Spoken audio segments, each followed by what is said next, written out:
एक झगड़े से शुरू हुई थी योगी की राजनीति में एंट्री।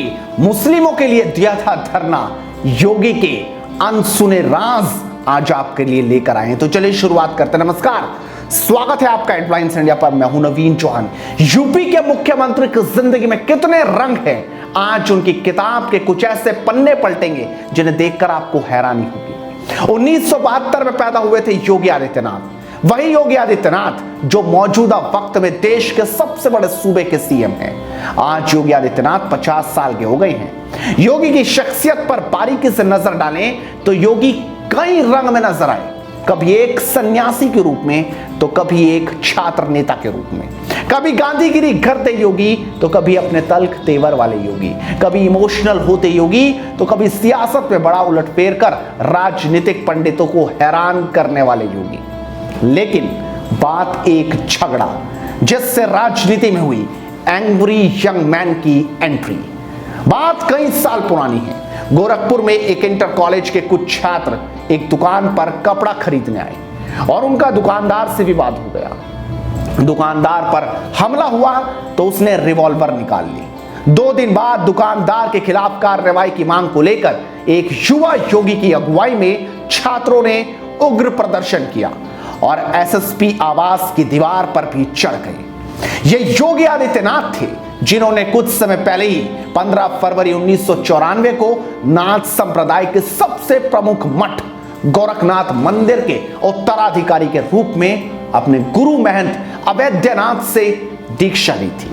बस यहीं से गोरखपुर की राजनीति में एक एंग्री यंग मैन की यह धमाकेदार एंट्री थी।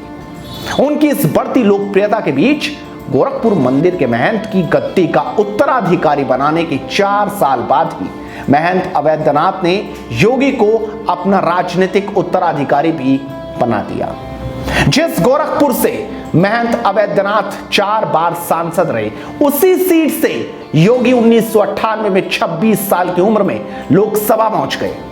कम उम्र में ही योगी ने गोरखपुर से दिल्ली का एक लंबा सफर भले ही पा लिया था, लेकिन राजनीति में वो समय के साथ साथ और मजबूत होते गए। जब मुस्लिमों के लिए वो धरने पर बैठ गए थे। जी हाँ, योगी आदित्यनाथ के ऊपर आरोप मुस्लिमों के प्रति नफरत के लगते रहे हैं, लेकिन ऐसे कई किस्से हैं जब योगी ने मुस्लिमों की मदद के लिए पहल की। मीडिया रिपोर्ट्स के मुताबिक एक बार योगी को पता चला कि एक बाजार में एक मुसलमान दर्जी से फिरौती की मांग की शिकायत पर पुलिस हाथ पर हाथ धरे बैठी है, तो उन्होंने फैसला किया कि वो पुलिसिया रवैये के खिलाफ सड़क पर उतरकर धरना देंगे।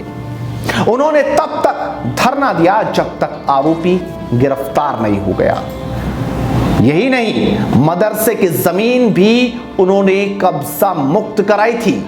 बताते हैं कि गोरखपुर में कुछ स्थानीय उपद्रवियों में एक मदरसे की जमीन पर कब्जा कर लिया था। मौलवी की गुहार स्थानीय प्रशासन ने नहीं सुनी और आखिरकार उन्हें मंदिर की शरण में आना पड़ा। योगी को इस स्थिति से अवगत कराया गया। वो आश्वस्त हो गए कि जमीन मदरसे की है, तो उन्होंने आला अधिकारियों से कहकर मदरसे की जमीन कब्जा मुक्त कराई और फिर तो वो लगातार राजनीति में बढ़ते चले गए। एक के बाद एक वो सांसद बनते चले गए। और फिर वक्त आता है 2017 का, जहां बीजेपी ने योगी को चेहरा नहीं बनाया था, लेकिन बाद में उनकी एंट्री सीधा मुख्यमंत्री की रेस में हुई और बाद में वो मुख्यमंत्री बन गए।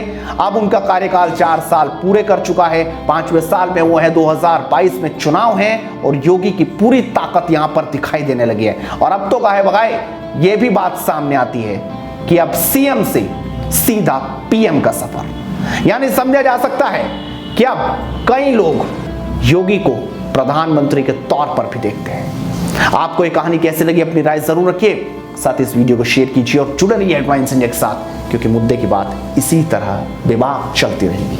नमस्कार।